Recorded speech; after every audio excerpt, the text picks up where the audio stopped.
അള്ളാഹുവിന്റെ സൃഷ്ടിയാണ് ഖുർആൻ എന്ന് പറയൽ ഇത് കുഫറാണ് എന്നുള്ളത് നമ്മൾ മനസ്സിലാക്കണം. ഈ വാദത്തെ ഇമാം അഹ്മദ് ബിൻ ഹംബലിന്റെ കാലഘട്ടത്തിൽ രാജാക്കന്മാർ സത്യപ്പെടുത്തി, അഥവാ ഖുർആൻ അള്ളാഹുവിന്റെ സൃഷ്ടിയാണെന്നുള്ളത്.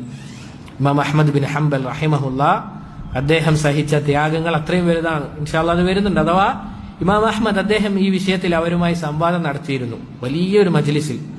ആ നാട്ടിലുള്ള ആളുകളൊക്കെ എന്ത് ചെയ്യാണ്, ഒരുമിച്ച് കൂടിക്കൊണ്ട് അദ്ദേഹത്തോട് സംവാദം നടത്തുകയാണ്.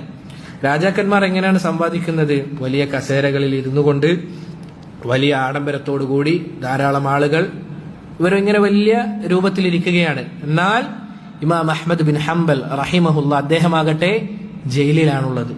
അദ്ദേഹം സിജിനിലാണ്, മസ്ജൂനാണ്, അഥവാ ജയിലിൽ അകപ്പെട്ടിട്ടാണുള്ളത്. അവിടെ നിന്ന് ശബ്ദത്തിൽ അദ്ദേഹം സംസാരിക്കുകയാണ് റഹിമഹുല്ല. വളരെ ശബ്ദത്തിൽ അദ്ദേഹം സംസാരിക്കുകയാണ്. ഇമാം അഹ്മദ് ബിൻ ഹംബൽ റഹിമഹുല്ല അദ്ദേഹം സംവദിക്കുമ്പോൾ അദ്ദേഹത്തിന്റെ വായിൽ നിന്ന് വരുന്ന കാര്യങ്ങൾ എന്താണ്? ഖാല അല്ലാഹ്, ഖാല റസൂലുള്ളാഹ്, ഖാല അല്ലാഹ്, ഖാല റസൂലുള്ളാഹ്. ഇത് മാത്രമാണ് അദ്ദേഹത്തിന്റെ വായിൽ നിന്ന് വരുന്നത്. അതുകൊണ്ട് തന്നെ അദ്ദേഹത്തിന്റെ വക ഒരു വാക്ക് പോലും അദ്ദേഹം പറയാത്തതിനാൽ തന്നെ രാജാക്കന്മാർക്കും പണ്ഡിതന്മാർക്കും അദ്ദേഹത്തിന് മുന്നിൽ പിടിച്ചു നിൽക്കാൻ സാധിക്കുന്നില്ല. അദ്ദേഹം ഓരോ ഹദീസുകൾ, ഓരോ ആയത്തുകൾ ഇങ്ങനെ പാരായണം ചെയ്തുകൊണ്ടിരിക്കുകയാണ്. എല്ലാം അള്ളാഹുവിന്റെ കലാമാണ് എന്നതിനെ സ്ഥാപിക്കുന്ന ആ വാക്കുകൾ അദ്ദേഹം പറയുകയാണ്. ജയിലിൽ ഇരുന്നുകൊണ്ടാണ് അദ്ദേഹം പറയുന്നത്.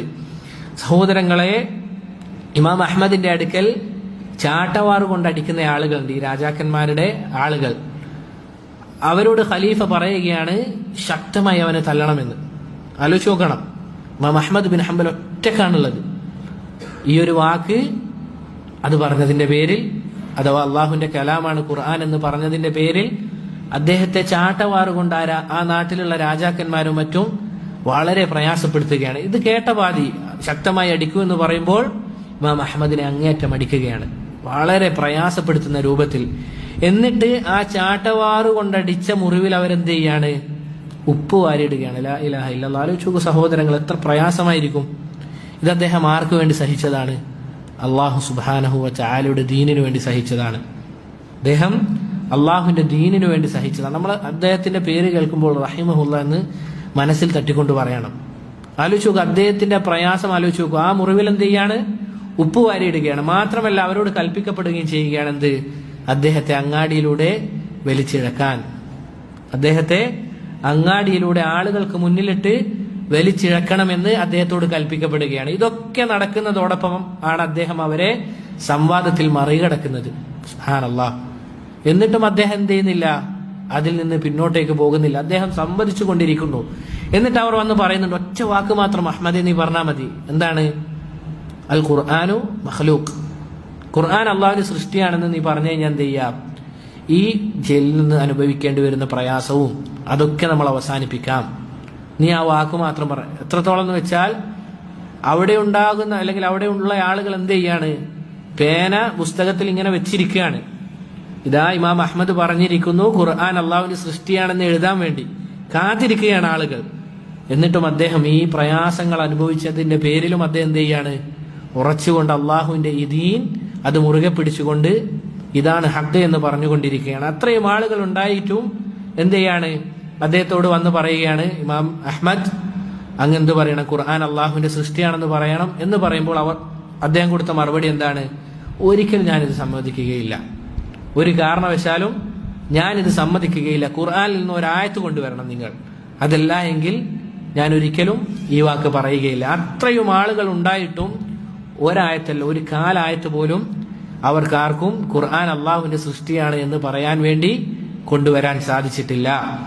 അങ്ങനെ അള്ളാഹു സുബ്ഹാനഹു വ തആല ഇമാം അഹ്മദിനെ കൊണ്ട് ആ നാട് മുഴുവനും ഖുർആൻ അള്ളാഹുവിന്റെ കലാമാണ് എന്ന് പ്രചരിപ്പിച്ചു. അൽഹംദുലില്ലാഹ്. നമ്മളും ഇപ്പോൾ വിശ്വസിക്കുകയാണ് അൽ ഖുർആനു ഗൈറു മഖ്ലൂഖ്, അൽ ഖുർആനു കലാമുല്ലാഹി ഗൈറു മഖ്ലൂഖ്. ഇങ്ങനെ നമുക്ക് പറയാൻ സാധിക്കുന്നതിന് പിന്നിൽ ആരാണുള്ളത്? ഇമാം അഹ്മദ് ബിൻ ഹംബൽ റഹിമഹുല്ലാഹ്. ഒരുപക്ഷെ അദ്ദേഹം അങ്ങനെ പറഞ്ഞില്ലായിരുന്നെങ്കിൽ നമ്മളെല്ലാവരും എന്ത് വിശ്വസിച്ചേനെ? ഖുർആൻ അള്ളാഹുവിന്റെ സൃഷ്ടിയാണ് എന്ന് വിശ്വസിച്ചേനെ. സഹോദരങ്ങളെ, നമ്മൾ ആലോചിക്കേണ്ട വിഷയം, സുന്നത്ത് അതിന്റെ ആളുകളെ ബാക്കിയാക്കി, സുന്നത്ത് അതിന്റെ ആളുകളെ ബാക്കിയാക്കി, ബിദ്അത്ത് അതിന്റെ ആളുകളെ പാഴാക്കി കളഞ്ഞു. ഇനി ഞാനൊരു ചോദ്യം ചോദിക്കാം. അഹ്മദ് ബിനു അബി ദുആദ് അൽ മുഅ്തസിലി.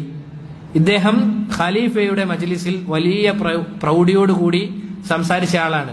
രാജാക്കന്മാരുടെ വലിയ അറിയപ്പെട്ട ആളാണ്, അവരുടെ കൂടെയുള്ള ആളാണ്. ഞാനൊരു ചോദ്യം ചോദിക്കട്ടെ, ഈ പേര് അഥവാ അഹ്മദ് ബിൻ അബി ദുആദ് അൽ മുഅ്തസിലി എന്ന് ആദ്യമായി കേൾക്കുന്ന എത്ര പേരുണ്ടാവും ഈ സദസ്സിൽ? ഒന്ന് കൈവക്കാമോ? ആദ്യമായിട്ട് കേൾക്കുന്നത് അഹ്മദ് ബിൻ അബി ദുആദ്. അധിക ആളുകളും ആദ്യമായിട്ട് കേൾക്കാണല്ലേ? കേട്ട ആളുകളുണ്ടല്ലേ?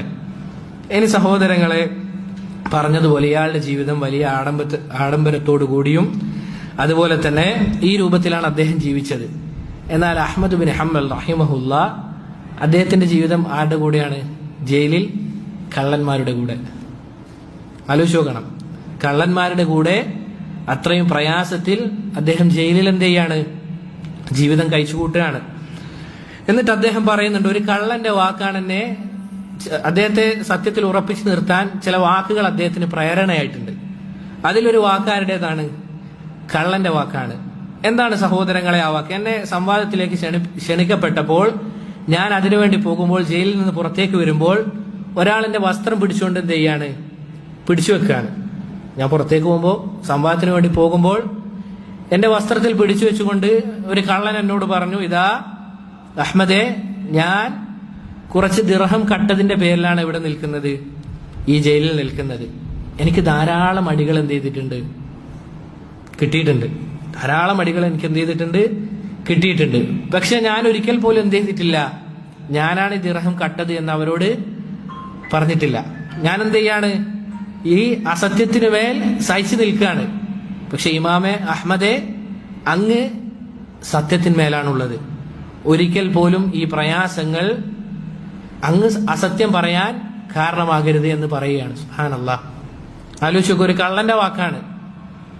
എന്നിട്ട് അദ്ദേഹം പറയുകയാണ്, സഹോദരങ്ങളെ, ഇനി അടുത്ത ചോദ്യം, ഇമാം അഹ്മദ് ബിൻ ഹംബൽ എന്ന് കേൾക്കാത്ത ആരെങ്കിലും ഈ സദസ്സിലുണ്ടോ? കേൾക്കാത്ത ആരെങ്കിലും ഈ സദസ്സിലുണ്ടോ? ഉണ്ടെങ്കിൽ ഒന്ന് കൈവക്കണം. ഒരാൾ പോലും ഇല്ല. സുബ്ഹാനല്ലാഹ്. ആലോചിച്ച് നോക്കൂ, നമ്മളിത് മനസ്സിലാക്കേണ്ട കാര്യമാണ്. അല്ലാഹു സുബ്ഹാനഹു വ തആലയുടെ ദീൻ മുറുകെ പിടിച്ചു കഴിഞ്ഞാൽ, നമ്മൾ ഈ കാലഘട്ടത്തിൽ ജീവിക്കുമ്പോൾ നമുക്ക് വല്ല പ്രയാസവും നേരിടേണ്ടി വരുന്നുണ്ട് എങ്കിൽ ഇൻഷാ അല്ലാഹ് ആ പ്രയാസം ഒരു പ്രയാസമല്ല എന്നറിയിക്കുന്ന കാര്യമാണിത്. ഏത് ഇമാമിങ്ങളുടെ ചരിത്രം എടുത്തു നോക്കിയാലും അവർക്ക് ആർക്കും തന്നെ എന്തല്ല, അവരുടെ ജീവിതം എന്ന് പറഞ്ഞു കഴിഞ്ഞാൽ സുഖവും അതുപോലെ തന്നെ വളരെ നല്ല രൂപത്തിൽ ജീവിച്ചിരുന്ന ആളുകളല്ല. ഏത് ഇമാമികളുടെ ചരിത്രം എടുത്തു നോക്കിയാലും, ഇബ്നു അബിൽ ഇസ്സ് അൽ ഹനഫി റഹിമഹുല്ലാ, അദ്ദേഹത്തിനും ഇതുപോലെ ധാരാളം പീഡനങ്ങൾ അനുഭവിക്കേണ്ടി വന്നിട്ടുണ്ട്. അതുപോലെ തന്നെ ഇമാം ബുഖാരി, അദ്ദേഹം എങ്ങനെയാണ് മരണപ്പെടുന്നത്? എങ്ങനെയാണ്?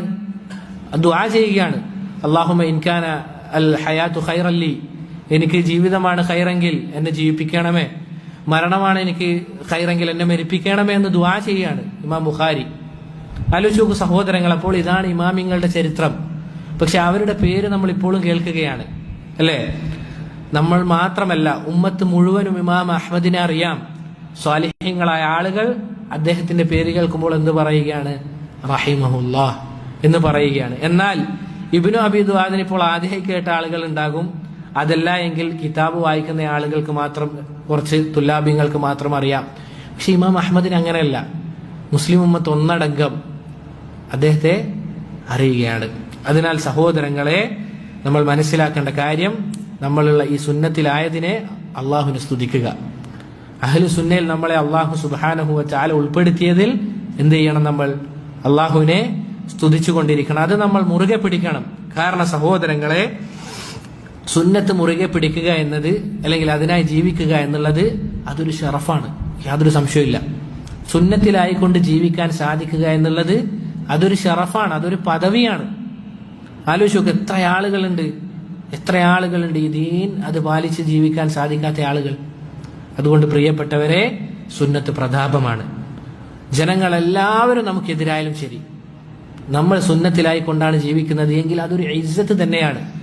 അതുകൊണ്ട് സഹോദരങ്ങളെ, ഈ ഒരു കാര്യം നമ്മൾ ശ്രദ്ധിക്കണം. ഖുർആനും സുന്നത്തും മുറുകെ പിടിക്കുന്ന വിഷയത്തിൽ യാതൊരുവിധ അഡ്ജസ്റ്റ്മെന്റും നമുക്ക് പാടില്ല.